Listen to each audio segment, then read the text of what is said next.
রাশিয়ার ক্ষেপণাস্ত্র ও ড্রোন হামলায় ইউক্রেনে বহু হতাহত। পুতিন ট্রাম্প বৈঠকের পরিকল্পনা নেই ক্রেমলিনের। রাশিয়ার উপর নতুন নিষেধাজ্ঞা ইইউর। স্লোভাকিয়ায় নেটোর লাইভ ফায়ার ও ড্রোন মহড়া সম্পন্ন, লক্ষ্য যে কোনো ধরনের আগ্রাসন প্রতিরোধ করা।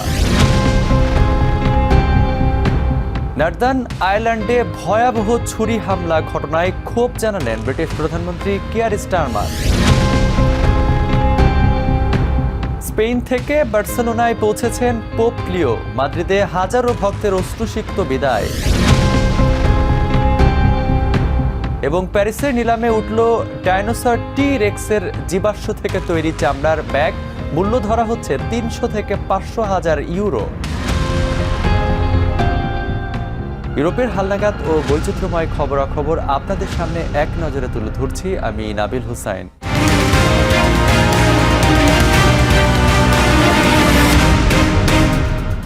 ইউক্রেনের খার্কিভ ও জাপোরিঝিয়া অঞ্চলে রাশিয়ার পৃথক ক্ষেপণাস্ত্র ও ড্রোন হামলায় অন্তত 6 জন নিহত এবং 43 জন আহত হয়েছেন।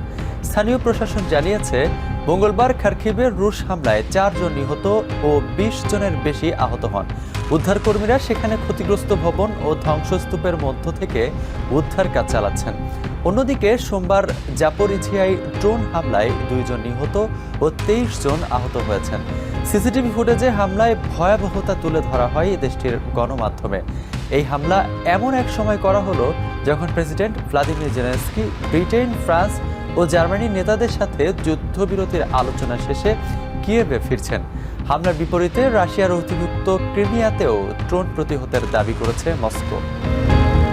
ইউক্রেন যুদ্ধ বন্ধে ওয়াশিংটনের মধ্যস্থতা প্রচেষ্টা সাময়িকভাবে স্থবির হয়ে পড়ায় পুতিন ট্রাম্পের এই মুহূর্তে ফোনালাপের কোনো পরিকল্পনা নেই বলে জানিয়েছে ক্রেমলিন। এদিকে শান্তি আলোচনায় মধ্যস্থতাকারী হিসেবে ইউরোপের ভূমিকা প্রত্যাখ্যান করেছে মস্কো। মঙ্গলবার একই দিনে রাশিয়ার জ্বালানি ও ব্যাংক খাতকে লক্ষ্য করে 21তম নিষেধাজ্ঞা প্যাকেজ ঘোষণা করেছে ইউরোপিয়ান ইউনিয়ন। ইউক্রেন সংকট সমাধানে আমেরিকান দূত স্টিভ উইটকফ এবং জেরেড কুশনারের মধ্যস্থতা প্রচেষ্টা গত ফেব্রুয়ারিতে ইরান যুদ্ধের কারণে থমকে যাওয়ার পর থেকে আলোচনা এক প্রকার স্থবির। এই প্রেক্ষাপটে মঙ্গলবার ক্রেমলিনের মুখপাত্র দিমিত্রি পেসকভ জানিয়েছেন, প্রেসিডেন্ট ডোনাল্ড ট্রাম্প এবং রুশ প্রেসিডেন্ট ভ্লাদিমির পুতিনের মধ্যে আপাতত কোনো ফোনালাপের এজেন্ডা নেই। আপনারা জানেন, প্রয়োজন হলে প্রেসিডেন্ট পুতিন ও প্রেসিডেন্ট ট্রাম্প ফোনে কথা বলেন। এমন ফোনালাপ খুব দ্রুতই আয়োজন করা সম্ভব। তবে এই মুহূর্তে আমাদের এজেন্ডায় এমন কোনো পরিকল্পনা নেই। সোমবার ইউক্রেনের প্রেসিডেন্ট ভলোদিমির জেলেনস্কি আমেরিকান প্রতিনিধিদের সাথে তার ফোনালাপকে ইতিবাচক বলে উল্লেখ করলেও মস্কোকে ওয়াশিংটনের পক্ষ থেকে কিছুই জানানো হয়নি। একই সাথে শান্তি আলোচনায় ইউরোপের মধ্যস্থতা করার প্রস্তাবকে সম্পূর্ণ অগ্রহণযোগ্য বলে উড়িয়ে দিয়েছে ক্রেমলিন। ইউরোপিয়ানরা মধ্যস্থতাকারী হিসেবে ভূমিকা রাখার জন্য মোটেও প্রস্তুত নয়। প্রথমত, রাশিয়ার উপর নানা শর্ত চাপিয়ে মধ্যস্থতার চেষ্টা করাটা অযৌক্তিক এবং ভুল। আর সবচেয়ে বড় কথা হলো, আমরা যতটুকু দেখতে পাচ্ছি, ইউরোপিয়ানরা শান্তি আলোচনার চেয়ে যুদ্ধকে দীর্ঘায়িত করতেই বেশি আগ্রহী। অন্যদিকে এস্তোনিয়ার রাজধানীতে এক যৌথ সংবাদ সম্মেলনে ইউক্রেনের প্রেসিডেন্ট ভলোদিমির জেলেনস্কি পাল্টা দাবি করেছেন, শান্তি আলোচনায় ইউরোপের একটি শক্তিশালী এবং বাস্তব কণ্ঠস্বর থাকা প্রয়োজন। কোনো প্রকার আন্তর্জাতিক পর্যবেক্ষণ ও গ্যারান্টি ছাড়া কেবল যুদ্ধবিরতি ঘোষণা করলে রাশিয়া তার সুযোগ নিয়ে আরও 20 কিলোমিটার অগ্রসর হতে পারে বলে আশঙ্কা প্রকাশ করেন তিনি। ধরা যাক, আগামীকালই আমরা যুদ্ধবিরতি ঘোষণা করলাম। আমরা খুব ভালো করেই জানি রাশিয়া তখন কি করবে। যদি যুদ্ধবিরতি পর্যবেক্ষণের কোনো আন্তর্জাতিক গ্যারান্টি না থাকে, তবে রাশিয়া এই সুযোগে আরও সামনে এগিয়ে আসবে। এদিকে ব্রাসেলস থেকে ঘোষিত এক নতুন নিষেধাজ্ঞায় রাশিয়ার শ্যাডো ফ্লিটের বহরকে সহায়তাকারী আরও 30টি মাসেল এবং 31টি ব্যাংকে কালো তালিকাভুক্ত করার প্রস্তাব করা হয়েছে। Today we are putting forward the 21st sanctions package. We focus on the sectors with the highest impact, that is energy, it is financial services and crypto, trade, and this time it includes for the very first time fisheries. And we are banning the entry of former Russian combatants into the European Union. একদিকে Washington স্থবির কূটনৈতিক channel, অন্যদিকে ইউরোপের নতুন অর্থনৈতিক নিষেধাজ্ঞা ও কিয়েভের ভূখণ্ড হারানোর শঙ্কা, সব মিলিয়ে 2026 সালের এই জুনে এসে এক গোলকধাঁধায় আটকে গেল ইউক্রেন শান্তি প্রক্রিয়া। Basudebnath, TVN24 news desk. ইউক্রেনে রাশিয়ার পূর্ণমাত্রার আগ্রাসনের পর নিজেদের শক্তি প্রদর্শনে স্লোভাকিয়ায় সরাসরি লাইভ ফায়ার ও ড্রোন মহড়া সম্পন্ন করেছে নেটোর বহুজাতিক বাহিনী। মে মাসের শেষের দিকে জোটের পূর্ব সীমান্তে বার্ষিক এই মহড়া অনুষ্ঠিত হয়। নেটোর পক্ষ থেকে জানানো হয়েছে, এই মহড়ায় ড্রোন পরিচালনা, শহর অঞ্চলের যুদ্ধ কৌশল, ভারী সাজোয়া যান থেকে সরাসরি গুলিবর্ষণ এবং হাতাহাতি যুদ্ধের প্রশিক্ষণ অন্তর্ভুক্ত ছিল। স্পেনের নেতৃত্বে এই বহুজাতিক ব্রিগেডের চেক প্রজাতন্ত্র, পর্তুগাল, রোমানিয়া ও স্লোভেনিয়ার সেনারা অংশ নেন। নেটোর লক্ষ্য যে কোনো ধরনের আগ্রাসন প্রতিরোধ করা এবং মিত্রদের নিরাপত্তার নিশ্চয়তা দিয়ে নিজেদের প্রতিটি ইঞ্চি ভূখণ্ড রক্ষা করা। নর্দার্ন আয়ারল্যান্ডের বেলফাস্টে এক ব্যক্তিকে ছুরিকাঘাতে গুরুতর আহত করার ঘটনায় এক সোমালি নাগরিককে গ্রেপ্তার করেছে পুলিশ। সোমবার রাতে উত্তর বেলফাস্টের কিন্নায়ার্ড এভিনিউ এলাকায় এই নৃশংস হামলার ঘটনা ঘটে। আহত ব্যক্তি গুরুতর অবস্থায় হাসপাতালে চিকিৎসাধীন রয়েছেন। ব্রিটিশ প্রধানমন্ত্রী কিয়ার স্টারমার এই ঘটনাকে নিন্দনীয় ও ঘৃণ্য বলে আখ্যায়িত করেছেন এবং আক্রান্ত ব্যক্তিকে বাঁচাতে এগিয়ে আসা সাহসী পথচারীদের ধন্যবাদ জানিয়েছেন। পুলিশ হামলার মূল রহস্য উদ্ঘাটনে তদন্ত শুরু করেছে। এদিকে ঘটনার একটি ভিডিও সামাজিক মাধ্যমে ছড়িয়ে পড়ায় বিক্ষোভের ডাক দেওয়া হয়েছে ওই এলাকায়। স্পেনের সপ্তাহব্যাপী সফরের প্রথমাংশে রাজধানী মাদ্রিদে হাজারো ভক্তের আবেগঘন বিদায় শেষে এখন বার্সেলোনায় পৌঁছেছেন পোপ লিও চতুর্দশ। মঙ্গলবার বার্সেলোনা ক্যাথেড্রালে এক বিশেষ প্রার্থনায় অংশ নিয়ে যুদ্ধ ও বিভাজনে জর্জরিত বিশ্বের সবাইকে ঐক্যের বার্তা দিয়েছেন ক্যাথলিক চার্চের এই প্রধান। এরপর তিনি আফ্রিকার অভিবাসীদের সাথে সাক্ষাৎ করতে ক্যানারি দ্বীপপুঞ্জে যাবেন। স্পেনের রাজধানী মাদ্রিদের রাস্তায় তখন হাজারো মানুষের ভিড়। তীব্র গরম উপেক্ষা করেই পোপ মোবাইলে এগিয়ে যাওয়ার সময় সমাবেত ভক্তরা স্বাগত জানান পোপ লিও চতুর্দশকে। গত 6 থেকে 9 জুন মাদ্রিদ সফরের শুরুতেই তিনি অভিবাসী ও গৃহহীনদের সাথে সাক্ষাৎ করেন এবং প্রায় 600,000 তরুণের সাথে এক বিশেষ প্রার্থনায় অংশ নেন। সফরের সবচেয়ে বড় জমায়েতটি হয় গত রবিবার, যেখানে মাদ্রিদের একটি প্রধান চত্বরের খোলা মাঠে পোপের বিশেষ গণপ্রার্থনায় অংশ নেন প্রায় 1.5 মিলিয়ন মানুষ। এরপর সান্তিয়াগো বার্নাবু স্টেডিয়ামে 70,000 ভক্তের ভালোবাসায় সিক্ত হয়ে মাদ্রিদ ছাড়েন পোপ। সফরের দ্বিতীয় ধাপে মঙ্গলবার স্পেনের উপকূলীয় শহর বার্সেলোনায় পৌঁছান পোপ লিও।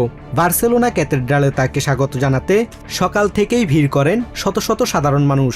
সেখানে পোপকে এক নজর দেখতে পেয়ে নিজেদের আবেগ ধরে রাখতে পারেননি স্থানীয় বাসিন্দারা। আমার যৌবনে আমি পোপ জন পল, বেনেডিক্ট এবং পোপ ফ্রান্সিসকে দেখতে পৃথিবীর অর্ধেকটা পথ ঘুরেছি। আর আজ যখন পোপ আমার নিজের শহরে এসেছেন, তখন আমার সন্তানদের নিয়ে তাকে স্বাগত জানাতে আমি সবার আগে এখানে এসে লাইনে দাঁড়িয়েছি।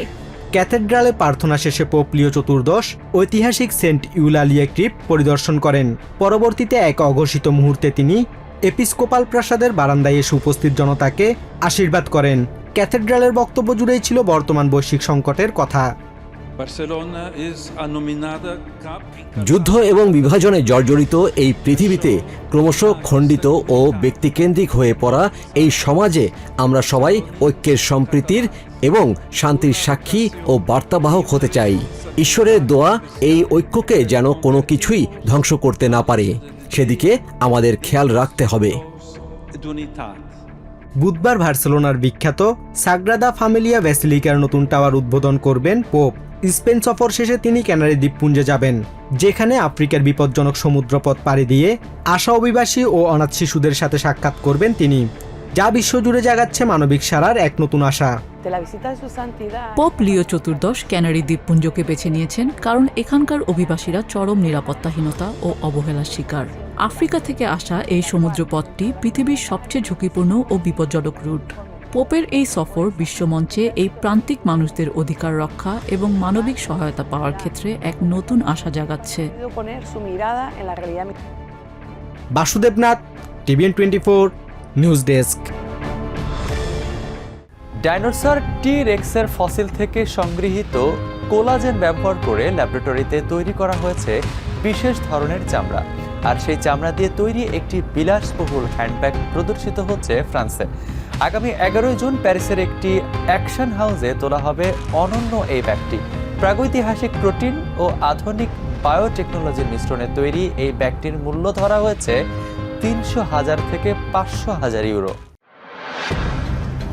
কাচের বাক্সে রাখা এই ব্যাগটির জিপার কিংবা মেটালের বেল্টে থাকা ডিএনএর আদলে তৈরি ডাবল হেলিক্স চেইন নকশা দেখলেই চোখ আটকে যাবে যে কারো। তবে এর আসল রহস্য লুকিয়ে আছে এর চামড়ায়। এটি কোনো সাধারণ পশুর চামড়া নয়, বরং প্রাগৈতিহাসিক যুগের সবচেয়ে দানবীয় ও ভয়ঙ্কর ডাইনোসর টাইরানোসরাস রেক্স বা টি রেক্সের জীবাশ্ম থেকে তৈরি। বিশ্বের প্রথম এবং একমাত্র এই টি রেক্স লেদার হ্যান্ডব্যাগটি এবার উঠছে প্যারিসের বিখ্যাত ড্রুও অকশন হাউসে। ল্যাবরেটরিতে তৈরি চামড়ার বিপুল অর্থনৈতিক সম্ভাবনা প্রমাণ করতেই এই চোখ ধাঁধানো উদ্যোগ। এটি একই সাথে একটি স্বপ্ন, বৈজ্ঞানিক বাস্তবতা এবং এক ধরনের দুর্দান্ত পরিকল্পনার মিশ্রণ, তবে শতভাগ বাস্তব। এটি সত্যিই এক অবিশ্বাস্য অভিজ্ঞতা। প্রথমবার যখন আমি এটি ছুঁয়ে দেখেছিলাম, সেটি ছিল এক অনন্য অনুভূতি। যিনি এই ব্যাগটি কেনার সুযোগ পাবেন, তাকে আমরা এই অসাধারণ ও বিশ্বজোড়া বিস্ময়ের নিশ্চয়তা দিচ্ছি। এই প্রাগৈতিহাসিক চামড়া তৈরির পেছনের গল্পটি আরও রোমাঞ্চকর। 2000 সালের দিকে আমেরিকার মন্টানায় টি রেক্সের ফসিল আবিষ্কার করেন বিজ্ঞানীরা। ফসিল থেকে নিষ্কাশন করা হয় প্রাচীন প্রোটিন বা কোলাজেনের ক্ষুদ্র কণা। সম্প্রতি অত্যাধুনিক বায়োটেকনোলজির মাধ্যমে ডাইনোসরের সেই প্রোটিন কণা একটি নামহীন প্রাণীর কোষে প্রতিস্থাপন করা হয়।